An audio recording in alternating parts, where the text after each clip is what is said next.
Hello everyone students, हम लोग inner product space chapter कर रहे हैं, दैट इज 10, चैप्टर नंबर 10। और इसमें हमने अभी तक inner product space, what is inner product space, किसी वेक्टर स्पेस को इनर प्रोडक्ट स्पेस कैसे हम चेक कर सकते हैं with the help of defined function from V cross V to field. Field हमारी रियल या कॉम्प्लेक्स रहेगी। इनर प्रोडक्ट स्पेस की प्रॉपर्टीज चेक करना हमने सीखा था। देन नेक्स्ट लेक्चर में हमने सीखा about the norm of a vector space of a inner product space. आज हम बात करने वाले हैं कुछ रिजल्ट्स की और नॉर्म वेक्टर स्पेस के बारे में देखेंगे। सबसे पहले एक थ्योरम है, every inner product space is a metric space. Metric space जो आपने लास्ट सेमेस्टर में पढ़ा था, metric space, metric function from X cross X to real पे डिफाइन होता था। तो वो मीट्रिक स्पेस एक्चुअल में अगर कोई vector space inner product space बन रहा है तो वो मीट्रिक स्पेस भी बनेगा, ये रिजल्ट कह रहा है। ठीक है, तो अब हमने मान लीजिए कंसिडर कर लिया कि V एक इनर प्रोडक्ट स्पेस है। V let V along with this defined function, ठीक है, V any inner product space है।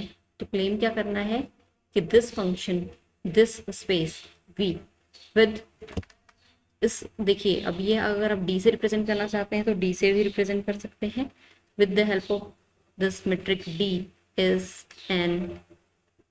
अ मीट्रिक स्पेस। ये इसे मीट्रिक स्पेस प्रूव करना है। ठीक है, तो इनर प्रोडक्ट स्पेस कोई है तो उस ये इनर प्रोडक्ट स्पेस बनने के लिए वी को कौन कौन सी प्रॉपर्टी सेटिस्फाई करनी पड़ेंगी। फर्स्ट वन इज, अगर यू और वी वेक्टर वी के हैं then U V is equals to V U complement. Second property is U inner product with u is greater than equals to 0 and this inner product u with u is equals to 0 if and only if u is equals to 0.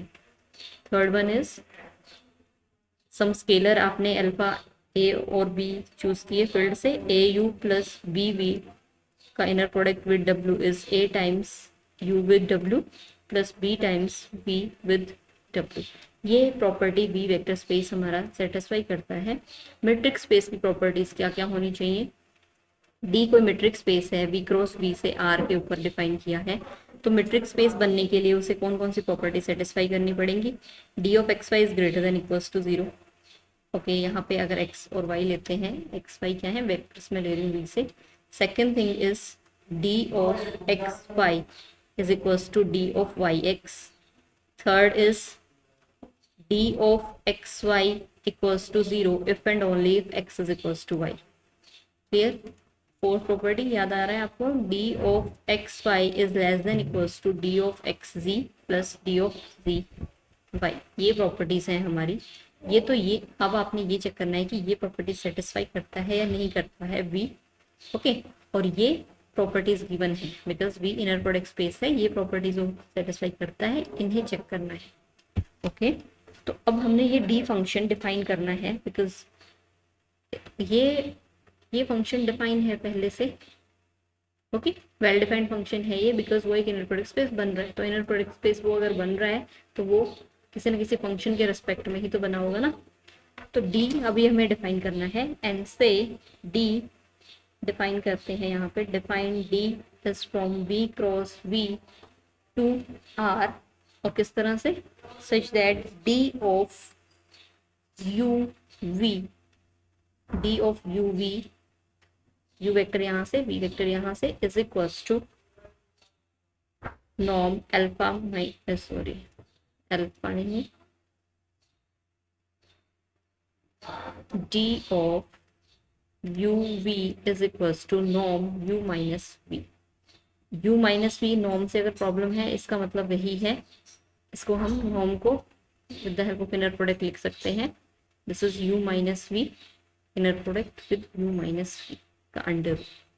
ठीक है, तो वही चीज़ है ये, चाहे under root बार बार हमें ना लिखना पड़े तो उसको नॉर्म की फॉर्म में भी हम यूज़ कर सकते हैं। ओके, इस तरह से हमने फंक्शन डिफाइन किया है।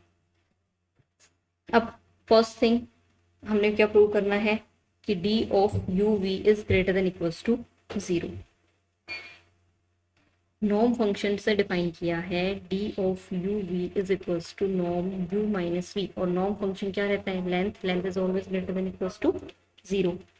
इक्वल टू जीरो कब रहेगी, D of U V is equal to zero कब होगा, if and only if norm U minus V is equal to zero. ठीक है, यू माइनस वी का norm equals to zero means U minus V inner product with U minus V is equals to zero. ठीक है, अब inner product space की definition यहाँ पे satisfy होती है, दो सेम वेक्टर्स का inner product is equal to zero का पॉसिबल है इफ वेक्टर खुद से अगर जीरो हो। It means this is possible if and only if you minus V is equal to zero. This is true if and only if U is equal to V. तो U D of U V is equal to zero कब, when U equal to V. तो ये property भी यहाँ पे first property हो गई थी, देन ये प्रॉपर्टी भी यहाँ पे सेटिस्फाई हो गई है। ठीक है, नेक्स्ट अब हम देखते हैं कि क्या D of U V is equal to D of V U है। D of U V means norm U minus V. इसमें अगर हम माइनस कॉमन ले लेंगे तो ये होगा वी माइनस यू। कल हमने एक प्रॉपर्टी पढ़ी थी A U is equal to mod A norm U. A scalar है फील्ड से, यू वेक्टर है, तो जो स्केलर है उसके ऊपर मॉडुलस आ जाएगा। तो यहाँ पे mod minus one norm V minus U, तो नॉर्म ये हो जाएगा वन और ये बचेगा V minus U is D of V U. तो D of U V is equal to D of V U भी, ये प्रॉपर्टी भी सेटिस्फाई होती है मैट्रिक्स स्पेस की। लास्ट प्रॉपर्टी मैट्रिक्स स्पेस की है अब हमारे पास, तीन कोई वेक्टर ले लीजिए, लेट यू वी डब्ल्यू, ये तीन वेक्टर आपने वी वेक्टर स्पेस से ले लिए। Now D of U W plus D of W V is equals to norm u minus W plus norm w minus v। Okay, triangular inequality कल जो हमने पढ़ी है is greater than equals to इनका sum, norm u minus W plus w minus v। तो ये बन गया यहाँ पे norm u minus v। Norm u minus v means D of u v। So D of u v, triangular inequality हमने कल क्या पढ़ी थी, ये हमने यहाँ पे कौन सी प्रॉपर्टी यूज की, कल हमने ट्रायंगुलर इनइक्वालिटी पढ़ी थी x plus Y is less than equals to norm x plus norm Y, तो वो यूज की है। तो ये यहाँ पे फाइनली इंप्लाई क्या हुआ, D of U V is less than equals to D of U W plus D of W V. Clear, तो यहाँ पे ये सारी मैट्रिक्स स्पेस की प्रॉपर्टी सेटिस्फाई हो गई। इसका मतलब है inner product space V with D is a metric space. Clear, next एक नया स्पेस हम डिफाइन करने जा रहे हैं, that is normed vector space. Norm vector space के लिए V over the field F एक वेक्टर स्पेस है हमारे पास, और एक नॉर्म डिफाइन करते हैं हम, norm let U belongs to this V। तो norm of this vector is V no, ठीक है, for all u belongs to V, ये नॉर्म हमने डिफाइन कर दिया। अब कोई वेक्टर स्पेस, अब vector space V over F with this defined norm is called normed vector space if it satisfies following properties.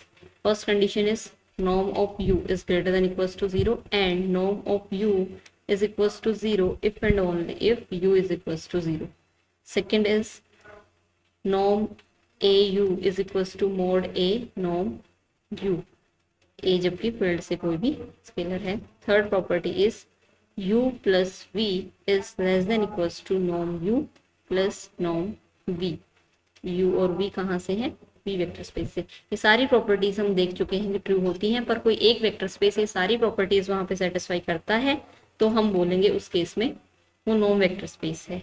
तो एक रिजल्ट है अभी हमारे पास कि every inner product space is a normed vector space। norm vector space बनेगा। अभी last हमने जो थ्योरम करी वो क्या था कि every inner product space metric space बनता है, ठीक है। बट अभी हम करेंगे कि every inner product space norm vector space भी बनता है, मतलब वो ये तीनों प्रॉपर्टी वहां पे सेटिस्फाई करता है। तो ये आप लोगों के लिए डू इट योरसेल्फ, क्योंकि वही प्रॉपर्टीज हैं यहाँ पे सेटिस्फाई करवानी है। और ये भी देखना है फिर इसमें कि कन्वर्स ट्रू नहीं है, means A norm vector space need not be an inner product space. ठीक है, तो ये आपने ये थ्योरम यहाँ पे प्रूव करके ट्राई करनी है। नेक्स्ट हम देखते हैं, नेक्स्ट एक डेफिनेशन है अबाउट ऑर्थोगोनल वेक्टर्स। दो V एक इनर प्रोडक्ट स्पेस है, उसके दो वेक्टर्स आपस में ऑर्थोगोनल कहे जाएंगे if the inner product of Q with V अगर वो जीरो आता है। ठीक है, और अगर दो वेक्टर्स का इनर प्रोडक्ट जीरो आ रहा है तो that also implies that U and V are orthogonal. दोनों तरह से ही ये ट्रू है, if and only if condition है। अब देखिए जीरो वेक्टर का इनर प्रोडक्ट अगर मैं लूँ यू किसी नॉन जीरो वेक्टर के साथ तो वो क्या आएगा। जीरो वेक्टर मींस अगर मान लीजिए V vector space R cube है तो जीरो वेक्टर का मतलब क्या है, जीरो जीरो जीरो। और यू वेक्टर भी अगर आर क्यूब में बिलोंग कर रहा है तो वो है मान लीजिए U1 U2 U3। तो आर क्यूब के अंदर रियल में किस तरह से इनर प्रोडक्ट डिफाइन होता है, कॉम्पोनेंट वाइज मल्टीप्लाई होगी और उनका सम करना है, तो वो कितना आ जाएगा, जीरो। ठीक है, तो जीरो वेक्टर का आप किसी भी नॉन जीरो वेक्टर के साथ इनर प्रोडक्ट लोगे वो जीरो आएगा। It mean zero vector is orthogonal to every vector B, every vector U belongs to vector space के हर एक वेक्टर के साथ जीरो इनर प्रोडक्ट देने के कारण वो ऑर्थोगोनल होता है हर एक वेक्टर के साथ। अब अगर एक वेक्टर के साथ, ये तो हमने डेफिनेशन देखी कि एक वेक्टर की दूसरे वेक्टर के साथ ऑर्थोगोनलिटी, अगर हम एक वेक्टर को पूरे वेक्टर स्पेस के साथ ऑर्थोगोनल अगर चेक करना हो तो किस तरह से रहेगा, u a vector u belongs to capital V is orthogonal to this W vector space. ठीक है, ये कोई जबकि सबस्पेस है V का, इसके साथ पूरे के साथ ऑर्थोगोनल होगा कब, अगर U वेक्टर हम ऐसे लिख सकते हैं कंप्लीटली W के साथ इनर प्रोडक्ट जीरो दे रहा हो। अब पूरे W के साथ इनर प्रोडक्ट लेने का मतलब क्या है, U with W is equals to 0 for all W belongs to capital W। मतलब W कैपिटल W के हर एक एलिमेंट के साथ अगर U वेक्टर का इनर प्रोडक्ट जीरो आता है, इसका मतलब होता है कि वो वेक्टर पूरे वेक्टर स्पेस के साथ ऑर्थोगोनल है। ठीक है, अब नेक्स्ट हम देखते हैं कि दो वेक्टर स्पेस अगर आपस में ऑर्थोगोनल हो तो लेट कर लेते हैं W1 और W2 दोनों सबस्पेस हैं V के, then W1 is orthogonal to W2 if inner product W1 का इनर प्रोडक्ट W2 के साथ अगर जीरो आता हो। अब दो वेक्टर स्पेस का इनर प्रोडक्ट इस चीज को कैसे लिख सकते हैं, स्मॉल W1 और स्मॉल W2 टाइप के एलिमेंट इक्वल्स टू जीरो, जबकि W1 W2 क्या है, कोई भी कैपिटल W1 का और कोई भी कैपिटल W2 के एलिमेंट्स का इनर प्रोडक्ट अगर जीरो हमेशा आ रहा है, इट मीन्स वो दोनों वेक्टर स्पेस आपस में ऑर्थोगोनल है। ठीक है, एक नेक्स्ट अब डेफिनेशन है about orthogonal complement. Orthogonal complement of a set कोई आपका वेक्टर सबस्पेस है B का W, उसका ऑर्थोगोनल कॉम्प्लीमेंट क्या होता है, W परप से ऐसे लिखा जाता है, W ये परपेंडिकुलर के तरह सिंबल है W परप। इसके अंदर B वेक्टर स्पेस के वो वेक्टर्स हैं जो जिनका इनर प्रोडक्ट W के वेक्टर्स के साथ जीरो आता है, for all W belongs to capital W। Okay, इस चीज को हम एक तरीके से और भी लिख सकते हैं कि वो V वेक्टर स्पेस के वो वेक्टर्स जिनका इनर प्रोडक्ट पूरे W के साथ जीरो आ रहा है। ठीक है, या तो ऐसे लिखिए या पूरा यहाँ पे W आप वेक्टर स्पेस भी सब स्पेस भी आप मेंशन कर सकते हैं। तो W पर के अंदर वो V के एलिमेंट्स होते हैं जिनका इनर प्रोडक्ट W के साथ जीरो आता है। ठीक है, देन W पर is orthogonal complement of W पर का ऑर्थोगोनल कॉम्प्लीमेंट W पर, W का ऑर्थोगोनल कॉम्प्लीमेंट। इसी तरह से इनर प्रोडक्ट U और V वेक्टर का आ रहा है जीरो, तो U V के ऑर्थोगोनल होता है और V U के ऑर्थोगोनल होता है। क्लियर,